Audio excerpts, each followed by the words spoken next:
High Observer Zelnoth adjusted his compound eyes as he floated in the observation chamber above the Varan system.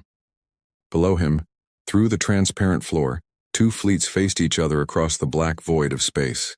This was his 234th conflict arbitration, and he expected it would proceed like all the others. Some threats would be made. A few ships would exchange fire. Eventually, one side would yield, and the Galactic Union Council would mediate the territorial dispute. Civilization required order, and order required rules. The Catharn Dominion had brought 20 warships to dispute the Varan Commonwealth's claim to the mining rights in the Outer Traverse. It was an overwhelming show of force. The Varans had only 3 defensive vessels, ancient things that had not seen real combat in generations. Commander Vectar of the Catharn flagship Crimson Talon was already broadcasting his victory speech, his scaled face twisted in what passed for a smile among his species. "The Varans will surrender within the hour," Vectar announced across all channels. "Their resistance is pointless. We offer generous terms. Vacate the mining facilities and we will allow safe passage for all civilians." Ambassador Theloria of the Varans appeared on the communication screen. Her pale blue skin had turned almost white with stress and her delicate features trembled. She was young for an ambassador, barely 200 cycles old, and this was her first major crisis. Zelnoth felt sympathy for her. The Varans were a peaceful people, artists and philosophers who had never developed a strong military tradition. They had no chance against the Catharn. "We cannot abandon our colony," Theloria said, her voice shaking. 10,000 Varans live on those mining platforms. They have nowhere else to go. "Then they will become subjects of the Catharn Dominion," Vectar replied. "We are not unreasonable.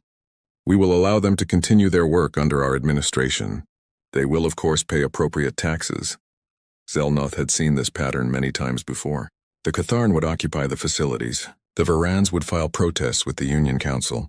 Eventually, a compromise would be reached, probably splitting the mining rights between both parties. A few ships might be damaged in the initial confrontation, perhaps a dozen casualties at most.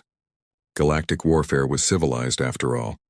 It had been 12,000 cycles since the last Great War, when the founding species of the Union had nearly destroyed each other. Since then, all member species had agreed to strict protocols for conflict resolution. But then Theloria spoke words that made Zelnoth's antennae stand straight up in surprise. "We invoke the right of champion," she said clearly. The communication channels erupted with confusion. The right of champion was an ancient law, dating back to the Union's founding. It allowed a weaker party to hire a champion to fight on their behalf. But it was almost never used because mercenaries capable of changing the outcome of such battles were expensive and rare. No mercenary force of reasonable size could stand against 20 Catharn warships. Commander Vectar laughed, a harsh sound like grinding stones. "You have hired mercenaries? How desperate." "Very well, Ambassador. We will destroy them along with your ships." "Who are these foolish warriors?" "They call themselves humans," Theloria said quietly. Zelnoth searched his extensive knowledge of Union species. Humans. The name sounded vaguely familiar. Yes, they were a newly discovered species from a small planet on the galactic rim. Their application for Union membership was still being processed. They had only made first contact 5 cycles ago. What could the Varans possibly hope to gain by hiring such primitives? "Humans?" Vectar's laughter grew louder. "I have read the first contact reports. They have barely achieved faster than light travel. Their technology is centuries behind ours. Ambassador, you have wasted your money." "Perhaps," Theloria said. There was something in her voice now. Something Zelnoth could not quite identify. Was it hope? Or was it fear? A new signal appeared on the detection grid. A single vessel emerged from faster-than-light travel at the edge of the system. It was smaller than the Catharn battleships, perhaps 300 meters long, with a strange angular design unlike anything in the Galactic Union's fleets. Its hull was dark gray, almost black, with no decorative elements or identifying marks except for letters painted near the bow. TCNS Indomitable. One ship? Vectar's amusement was obvious. The Varans have hired one ship? This is their champion? The human vessel began moving toward the center of the system, accelerating at a rate that made Zelnoth's instruments flash warning alerts.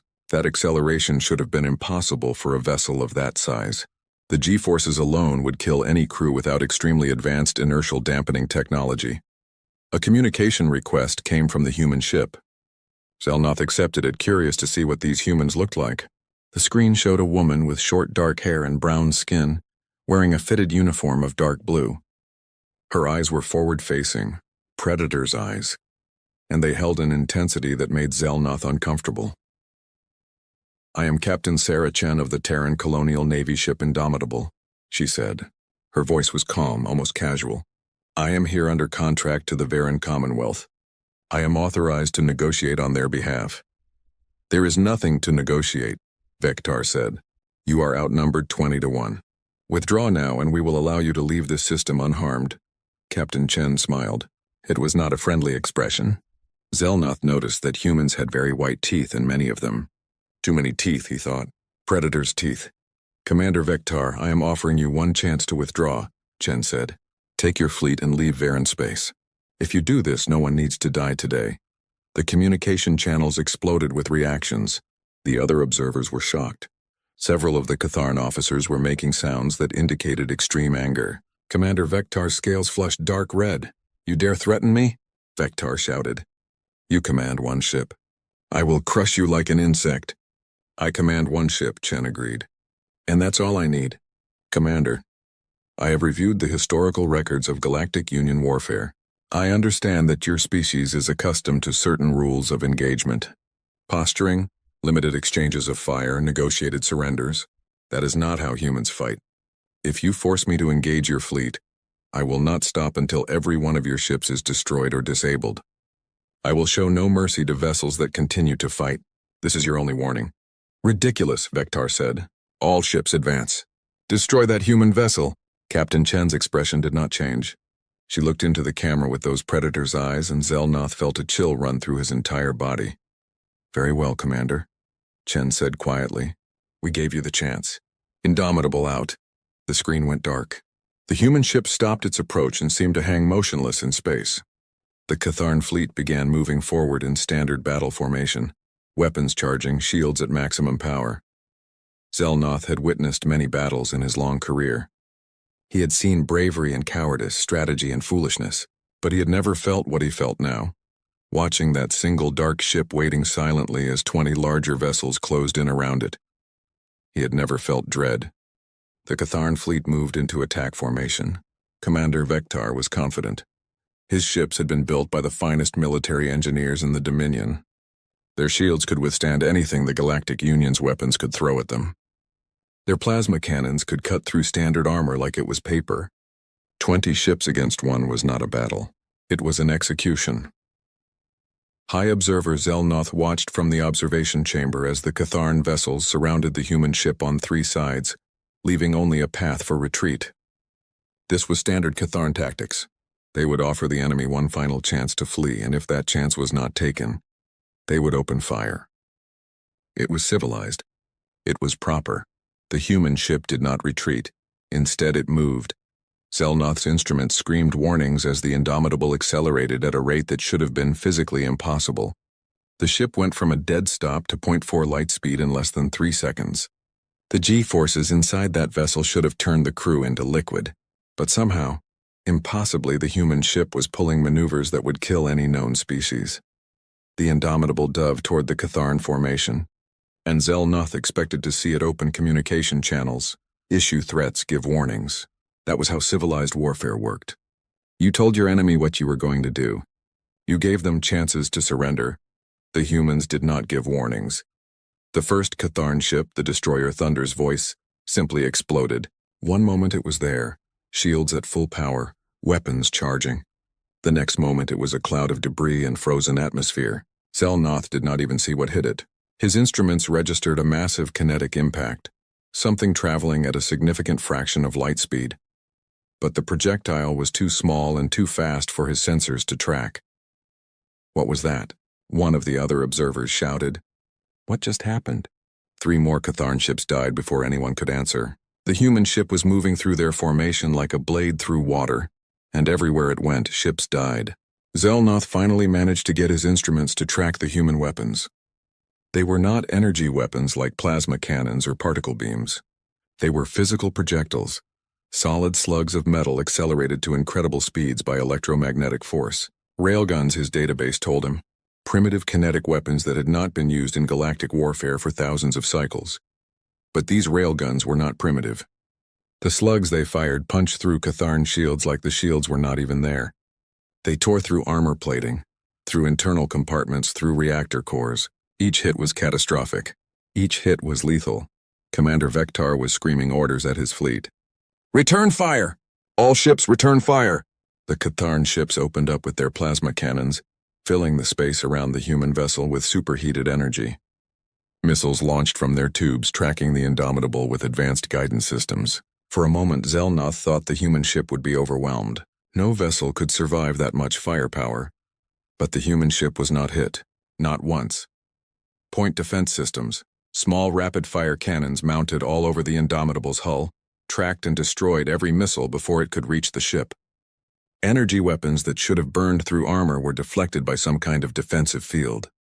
And the human ship kept moving, kept dodging, pulling turns and twists that should have been aerodynamically impossible in the vacuum of space, and it kept killing. 2 more Catharn ships exploded. A third was cut in half by what looked like a laser, but far more powerful than any laser weapon the Galactics used. The beam sliced through the ship's midsection, and both halves tumbled away, leaking atmosphere and bodies. "This is not warfare," one of the observers whispered. "This is slaughter." Zelnoth could not disagree.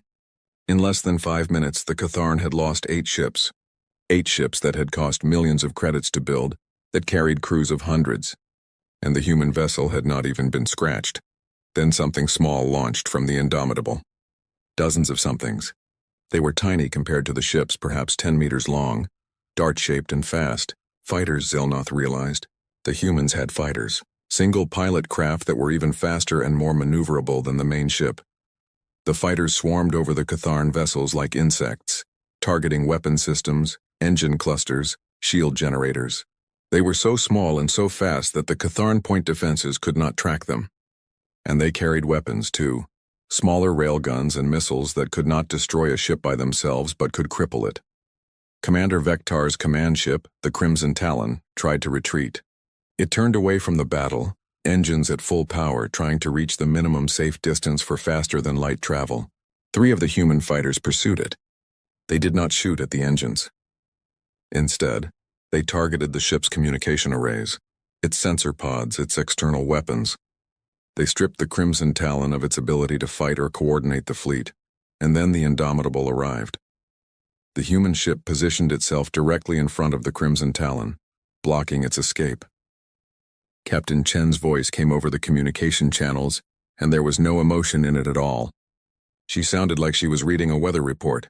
"Commander Vectar, your shields are down. Your weapons are offline. You have 10 seconds to broadcast a fleet-wide surrender or I will destroy your ship." "You cannot do this," Vectar shouted. "This violates every convention of civilized warfare. We are protected by—" 5 seconds. Behind the Crimson Talon, 2 more Catharn ships exploded as they tried to come to their commander's aid. The human fighters had planted explosives on their reactor cores. "You are monsters," Vectar screamed. 2 seconds, I surrender!" The words came out in a rush. "I surrender. All ships, cease fire. Cease fire immediately." The battle stopped. The silence that followed was terrible. Zelnoth looked at his casualty reports and could not believe what he was seeing. 15 Catharn ships destroyed. Completely destroyed, not disabled or damaged, but turned into clouds of wreckage. The remaining 5 ships were crippled, their weapons gone, their shields down, hanging in space like wounded animals. The human ship had not been hit. Not once. The fighters were returning to the Indomitable, docking smoothly as if they had just completed a training exercise. Captain Chen's voice filled the communication channels again. "Catharn vessels, you will jettison all remaining weapons and ammunition. You will provide coordinates for any other military installations in this system. You will then leave Varan space and not return. If any Catharn military vessel enters this system again, it will be destroyed without warning. These terms are not negotiable." Commander Vectar, his voice broken and defeated, agreed to everything. High Observer Zelnoth watched as the Catharn fleet, once so proud and confident, limped away from the battlefield. He turned to look at Ambassador Theloria on the communication screen. The young Varen was crying, but Zelnoth could not tell if the tears were from relief or horror. "Ambassador," Zelnoth said slowly, "what have you brought to our galaxy?" Theloria did not answer. She just stared at the human ship, floating alone among the wreckage of 15 destroyed vessels. Captain Chen sent one final message before the Indomitable left the system. It was addressed to the Galactic Union Council, to all the observers, to everyone who had witnessed what happened. "You hired us to be champions," she said. "We are not champions. We are soldiers. Remember that." The screen went dark, and High Observer Zelnoth began composing his report to the Council. He had no idea what to write. How could he explain what he had just witnessed? How could he make them understand? The humans had not come to participate in galactic warfare. They had come to show the galaxy what real war looked like, and Zelnoth realized with a deep and terrible certainty that everything was about to change. The emergency session of the Galactic Union Council was the most heavily attended in 3,000 cycles. Representatives from all 47 member species crowded into the Great Chamber on Unity Station, their voices creating a cacophony of confusion, fear, and anger. High Observer Zelnoth stood at the central podium, his report displayed on screens around the chamber, showing the destruction of the Catharn fleet in brutal detail. "This cannot stand," Ambassador Krevnal of the Catharn Dominion declared, his scales flushed dark with rage. "These humans are war criminals. They must be expelled from civilized space, their mercenary operations banned, their ships forbidden from entering Union territory." "They saved my people," Ambassador Theloria said quietly. She looked smaller somehow, younger, sitting in her delegation seat. "The Catharn would have conquered our colony, displaced thousands of civilians. The humans prevented that by committing mass murder," Krevnal shouted. 15 ships destroyed. 4,000 Catharn dead for what? A mining dispute that could have been resolved through diplomacy. "Your fleet refused to leave when ordered," Theloria replied, her voice steady despite her obvious discomfort. Captain Chen gave Commander Vectar a chance to withdraw. He chose to fight instead. The council chambers erupted in argument. Some species supported the Catharn, horrified by the violence they had witnessed. Others, smaller species who had been bullied by larger neighbors for centuries, saw opportunity in the humans' demonstration of power. And some, like Zelnoth's own people, simply wanted to understand who these humans were and what they wanted. Council leader Orenseth, a Talvarian whose species had founded the Union 12,000 cycles ago, raised one of his forearms for silence. His skin displayed patterns of deep concern, colors shifting across his body, in the way his species expressed complex emotions. "We have dispatched our best xenoanthropologists, military analysts, and historians to study humanity," Orenseth said. "Their preliminary reports have just arrived. I believe we should review them before making any decisions."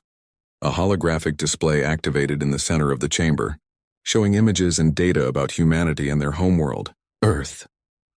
Zelnoth felt his compound eyes widen as he read the information. This could not be correct. The numbers made no sense. Humanity evolved on a planet they call Earth, the lead xenoanthropologist Dr. Tavrin explained. She was a Varan like Theloria, but much older, her skin marked with the dark blue patterns of advanced age. "The planet is classified as a level 9 death world by our standards. Gravity is 1.2 times galactic standard. Atmospheric pressure is high. Weather patterns are violent and unpredictable. The planet is home to millions of predator species, many of them megafauna that evolved alongside humans." Images flashed across the screens. Massive carnivores with enormous teeth, venomous creatures, parasites, diseases. The assembled delegates stared in horror. No civilized species evolved on worlds like this. Most of the Union's members came from gentle planets with limited predators and abundant resources. "Humans are persistence hunters," Dr. Tavrin continued. "Their ancestors would chase prey for days until the animal collapsed from exhaustion. They have greater stamina than any other known species. They can survive injuries that would kill most of us. Their psychology is adapted for constant threat assessment and violence." "But surely," one of the delegates said, "they must have become more peaceful as they developed civilization? As they created technology and culture?" Dr. Tavrin's expression was grim. "No, if anything, they became more efficient at warfare.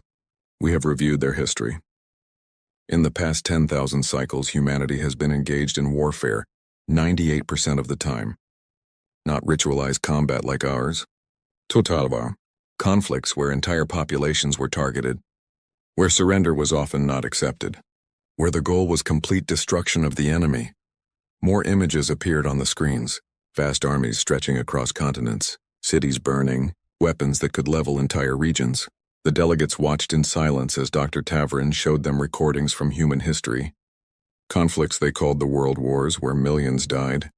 Where chemical weapons dissolved soldiers' lungs. Where nuclear weapons vaporized entire cities. They used nuclear weapons, someone whispered, on their own planet. Against their own species. Twice, Dr. Tavern confirmed. And those were small weapons compared to what they developed later. Humanity created enough nuclear weapons to destroy every living thing on their planet, dozens of times over. They call this strategy mutually assured destruction. The idea that no one would start a war because everyone would die. That is insane, Ambassador Krevnal said. But his voice had lost its anger. Now he just sounded afraid. From our perspective, yes, Dr. Tavern agreed. But it worked. They did not destroy themselves. Instead, they directed that violence outward, toward space. They have fought wars on asteroids, on moons, in the orbits of their own planets. They have practiced evacuating their entire homeworld in case of attack. They have protocols for surviving planetary bombardment. Zelnoth raised one of his manipulator arms. Doctor, you mentioned they have rules for warfare. The Geneva Conventions, I believe they call them? Yes, Dr. Tavern said. She paused, and when she spoke again, her voice was very quiet. That is perhaps the most disturbing thing of all. Humanity has rules forbidding certain weapons, certain tactics. Chemical weapons are banned. Biological weapons are banned. Weapons that cause unnecessary suffering are banned. The targeting of civilians is banned. But that sounds civilized, another delegate said, confused. It sounds civilized, Zelnoth said slowly, until you realize why they needed those rules. They had to stop themselves from doing those things, which means at some point they were doing them. The chamber fell silent. The implications settled over the assembled delegates like a heavy weight. Humanity had not just fought wars. They had fought wars so terrible, so brutal, that they had to create rules to limit their own violence. And even with those rules, they were still more deadly than anything the Galactic Union had ever seen. They are monsters, someone said. They are survivors, another voice replied. There is a difference. The debate might have continued for hours, but suddenly, alarms began sounding throughout the station. Emergency broadcasts activated on every screen, overriding the council's displays. High Observer Zelnoth felt his body go cold as he read the incoming reports. 3 Union colony worlds had gone silent in the past 6 hours. No communications, no distress signals, nothing. Scout ships sent to investigate had found the colonies destroyed, stripped bare of all resources, populations gone, and moving through that region of space was a massive fleet of unknown vessels. Thousands of ships, all heading toward the core systems of the Union. The Ravagers, Council Leader Orenseth said, his skin pattern showing pure fear. They have returned. The Ravagers were an extragalactic species that had been attacking Union space for centuries. They were locusts consuming everything in their path and leaving dead worlds behind. The Union had fought them 12 times and lost 12 times. Galactic warfare with its rules and protocols, its limited casualties and negotiated surrenders, was useless against an enemy that took no prisoners and showed no mercy. The Union had always survived the Ravagers by retreating, by abandoning worlds and hoping the invaders would eventually move on. But this fleet was different. It was larger than any they had seen before, and it was heading directly toward the most populated region of the galaxy. Ambassador Theloria stood up. Her voice was clear and steady when she spoke. Perhaps it is time we let the humans show us how they really fight. The chamber erupted in argument once more. But Zelnoth noticed that this time, more delegates were nodding in agreement. The Ravagers were coming. Traditional galactic warfare had never stopped them. Maybe it was time to try something different. Maybe it was time to unleash the humans and see what they could do against an enemy that did not follow the rules. The vote was called. It was not unanimous, but it was decisive. The Council would offer humanity full membership in the Union, along with trade agreements and colonization rights, in exchange for dealing with the Ravager threat. Zelnoth wondered if they were making a deal with devils to fight demons. He supposed they would find out soon enough. The Ravager fleet moved through Union space like a plague. They had destroyed 6 colony worlds now, and the refugee crisis was overwhelming. Billions of civilians were fleeing toward the core systems, cramming onto transport ships, abandoning homes their families had lived in for generations. Union military forces attempted to slow the Ravagers down, but it was like trying to stop a tsunami with a bucket. The Ravagers did not fight like civilized species. They swarmed, they overwhelmed, they showed no mercy. High Observer Zelnoth was aboard Unity Station when the human response fleet arrived. He had expected a few ships, perhaps a dozen at most. What emerged from faster-than-light travel at the edge of the system took his breath away. 50 human battleships, each as large or larger than the TCNS Indomitable. Carriers that launched fighters by the hundreds, destroyers and cruisers moving in perfect formation, and at the center of it all, a vessel that made everything else look small by comparison. The dreadnought Unconquered was nearly 2 kilometers long, bristling with weapons, its dark hull marked with scars from battles the humans had already fought. "This is Admiral Marcus Reeves of the Terran Colonial Navy," a voice announced across all channels. The man who appeared on the screens was older than Captain Chen, his hair gray, his face lined with experience. But his eyes held the same predator's focus, the same deadly certainty. "We are here to deal with the Ravager threat. All Union forces are to fall back to defensive positions around inhabited worlds. We will handle the offensive operations." "Admiral," Council Leader Orenseth replied, "we appreciate your assistance, but our intelligence indicates the Ravager fleet numbers over 4,000 vessels. Your 50 ships, impressive as they are, cannot—" "With respect, Council Leader," Reeves interrupted, "we did not come here to participate in your style of warfare. We came here to end the Ravager threat permanently. Now please clear the space around Kirshan. We have work to do." Kirshan was an agricultural world with a population of 2 billion. It was directly in the path of the Ravager fleet, and evacuation was impossible. There was not enough time, not enough ships. The Union had already begun writing it off as a loss, a sacrifice to buy time for other worlds to prepare their defenses. The humans had other plans. Zelnoth watched from his observation post as the human fleet moved into position around Kirshan. But they did not deploy in standard defensive formations. Instead, they spread out across the system, seemingly at random. Some ships moved behind the planet's moons. Others positioned themselves near asteroid fields. A few simply hung in deep space, their weapons powered down, looking like they were waiting for something. "What are they doing?" Ambassador Krevnal demanded. "They are not even in formation. The Ravagers will tear them apart." But Admiral Reeves was doing something that no Union commander had ever done. He was not waiting to react to the enemy. He was preparing a trap.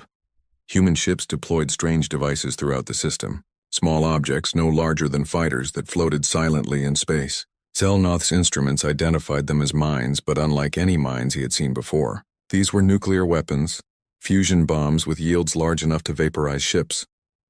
"Barbaric," someone muttered. "Nuclear weapons are forbidden in civilized warfare." "The Ravagers are not civilized," Admiral Reeves said calmly. He had apparently been listening to the Council's private channels. "And neither are we. Not when our survival is at stake." The human fleet began manufacturing more weapons right there in the system. They captured asteroids and converted them into forward operating bases. Automated factories stripped the rock for raw materials and began producing ammunition, missiles, more mines. In just 6 hours, the humans had created a weapons production line that would have taken Union species months to establish, and then the Ravagers arrived. Their fleet was exactly as the reports had described. Thousands of ships, organic-looking things that seemed to be grown rather than built, covered in spines and weapon pods. They moved in a swarm, with no apparent organization or strategy beyond overwhelming their targets with sheer numbers. Admiral Reeves waited until the Ravager fleet was fully committed to the system, until they had passed the point where faster-than-light travel was safe. Then he gave the order that changed everything. "All units execute Operation Killing Field. Light them up." The nuclear mines detonated. Space became fire. Hundreds of fusion explosions bloomed throughout the Ravager formation, each one vaporizing dozens of ships. The Ravagers had shields, but they were designed to stop energy weapons and kinetic projectiles, not nuclear explosions at point-blank range. Ships simply ceased to exist, torn apart at the atomic level. But the mines were just the beginning.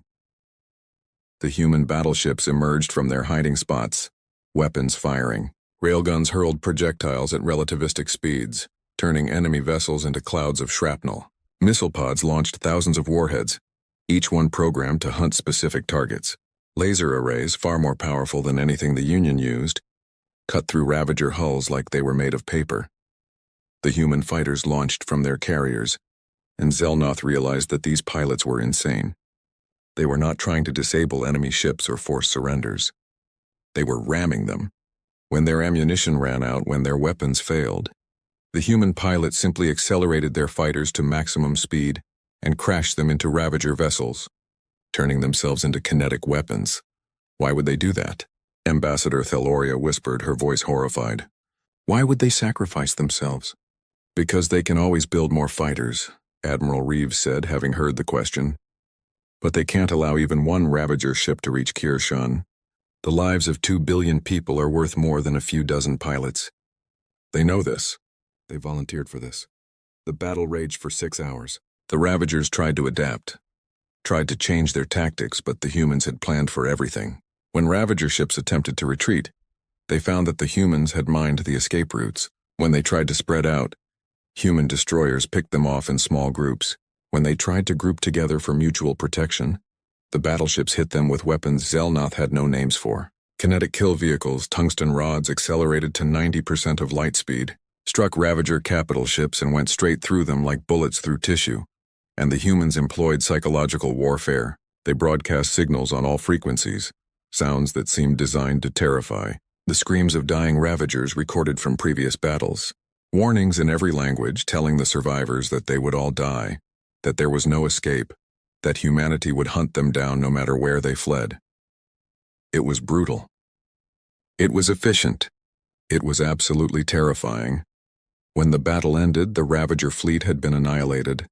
4,000 ships reduced to wreckage and radiation. Only 200 escaped, their hulls damaged, their systems failing, limping toward the galactic rim. The human fleet had lost 3 ships. 47 people had died, most of them the fighter pilots who had sacrificed themselves. Admiral Reeves addressed the Union Council, and his expression was cold. We have destroyed the Ravager fleet at Kirshan, but we are not done. Those ships that escaped will report back to their homeworld. They will tell the Ravagers that humanity is here, so we are going to make sure the message is very clear. We are going to follow them home, and we are going to destroy every Ravager shipyard, every military installation, every resource depot they have. We are going to make sure they never threaten the Union again. That is genocide, Ambassador Krevnal said, but his voice was weak. The complete destruction of a species. No, Admiral Reeves corrected. That would be genocide. What we are going to do is disarmament. We will destroy their military capability, nothing more. Any Ravager who surrenders, who abandons warfare, will be allowed to live in peace. But their days of conquest are over. High Observer Zelnoth watched as the human fleet began pursuing the fleeing Ravagers. He turned to Council Leader Orin Seth, and he saw his own thoughts reflected in the leader's shifting skin patterns. They had not seen humans at war. They had seen humans being restrained, showing mercy, fighting by their own rules, and even restrained, even merciful. Humanity was more deadly than anything the galaxy had ever known. What would they be like if they decided to stop holding back? 6 months after the Battle of Kirshan, the Galactic Union was a different place.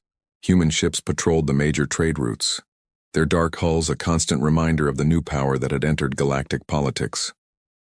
Admiral Reeves had been true to his word. His fleet had tracked down the Ravagers, destroyed their shipyards and military installations, and forced a complete disarmament. The species that had terrorized the galaxy for centuries was now contained to their home system, forbidden from building warships, monitored constantly by human satellites. The smaller species of the Union celebrated. For the first time in living memory, they felt safe. Refugee populations began returning to their worlds. Trade routes that had been too dangerous to use for years were now secure. Humanity was hailed as saviors, liberators, protectors of the weak, but not everyone was celebrating. High Observer Zelnoth sat in his observation chamber, reviewing reports from across the galaxy. Human corporations were establishing trade agreements with dozens of species.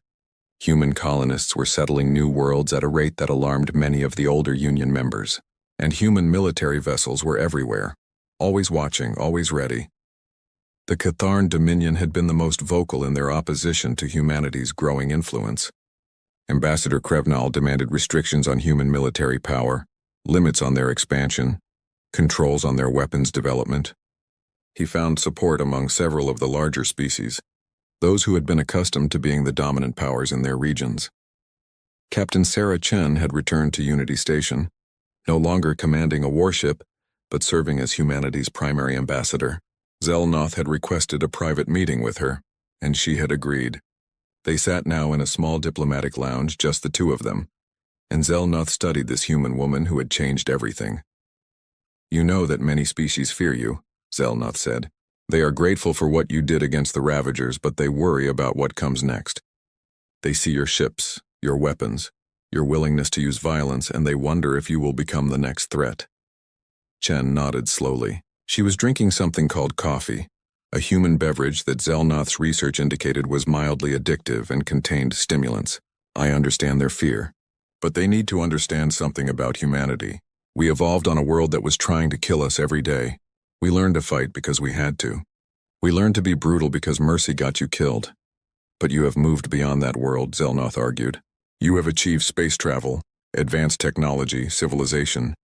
Surely you can move beyond violence as well." Chen smiled, but it was not a happy expression.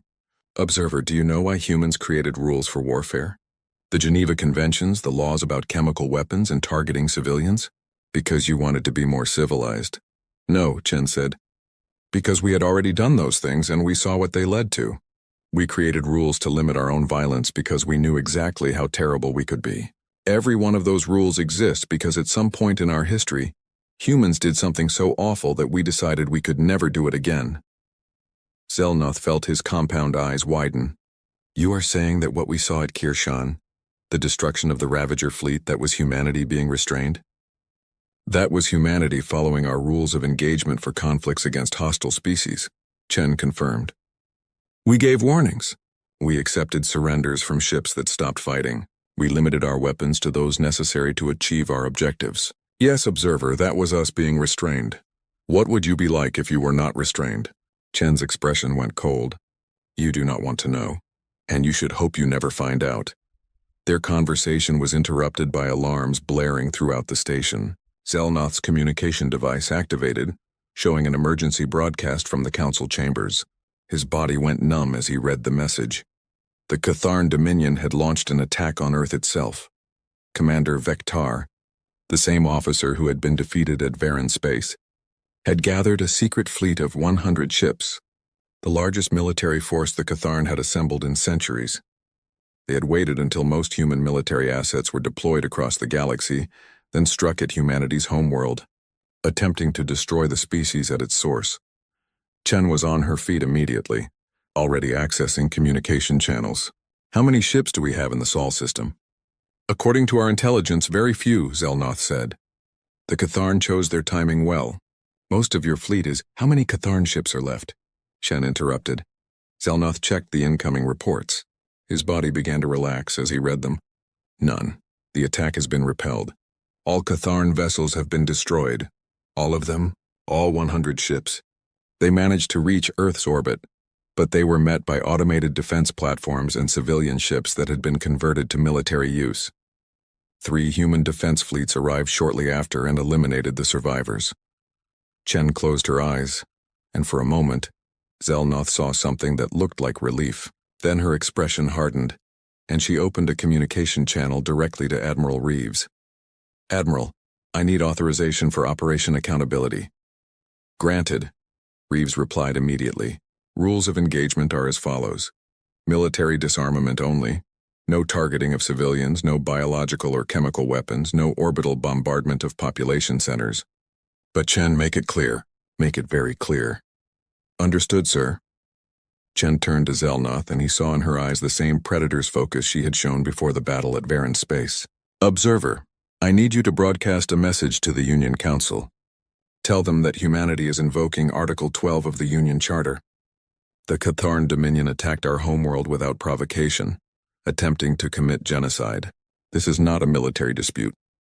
This is a response to an existential threat. What are you going to do? Zelnoth asked, though he already knew the answer. We are going to remove the Catharn Dominion as a military power. Permanently. The council session that followed was chaotic.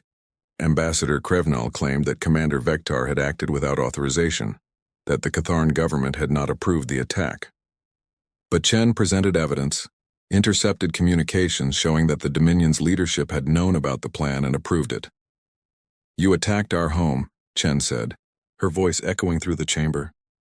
You tried to kill billions of humans, including children, civilians, people who had never raised a weapon against you. You did this because you were afraid of us, because you could not accept that you were no longer the dominant power in your region. So now, we will ensure you can never threaten anyone again. This is tyranny, Krevnal shouted. You cannot simply dismantle our government, strip us of our military, occupy our worlds. We can, Chen replied. And we will. The Catharn Dominion is dissolved as of this moment. Your military vessels will be destroyed or surrendered. Your weapons manufacturing will be shut down. Your government will be reformed under Union supervision, and you will never again have the capability to threaten another species. The Council will never approve this, Krevnal said, but his voice had lost its strength. Council leader Orenseth rose, his skin displaying patterns of deep sadness. The Council has already voted. The motion passes by a margin of 38-9. Humanity is authorized to take all necessary measures to ensure the Catharn Dominion no longer poses a threat to galactic peace. The Catharn delegation left the chamber, and Zelnoth could see the defeat in their postures. They had gambled everything on a preemptive strike against humanity, and they had lost completely. Over the next 3 months, human fleets dismantled Catharn military power. Shipyards were destroyed. Weapons stockpiles were confiscated. The Dominion's government was reorganized, with Union oversight ensuring they could not rebuild their military. It was done efficiently with minimal casualties, but it was absolute. Chen retired from active military service after that, remaining as humanity's ambassador to the Union. Zelnoth met with her one final time before she took up her new permanent post. You have changed the galaxy, Zelnoth said. Peace is no longer maintained through protocols and civilization. It is enforced through strength and the threat of violence. Peace was always enforced through strength, Chen replied. You just had the luxury of not needing much strength because everyone agreed to follow the rules. But the Ravagers did not follow your rules. The Catharn did not follow your rules when they thought they could win.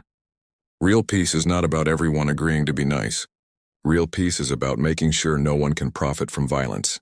So humans will be the enforcers, the guardians of galactic peace? For now, Chen said. Until other species develop the capability to defend themselves. We will share our technology, train your military forces, help you become strong enough that you do not need us. But yes, for now, humans will make sure that species who want to live in peace can do so without fear. Zelnoth looked out at the stars, at the galaxy that humanity had changed forever. And if humanity ever decides to conquer us, if you decide that you want to rule the galaxy instead of protecting it,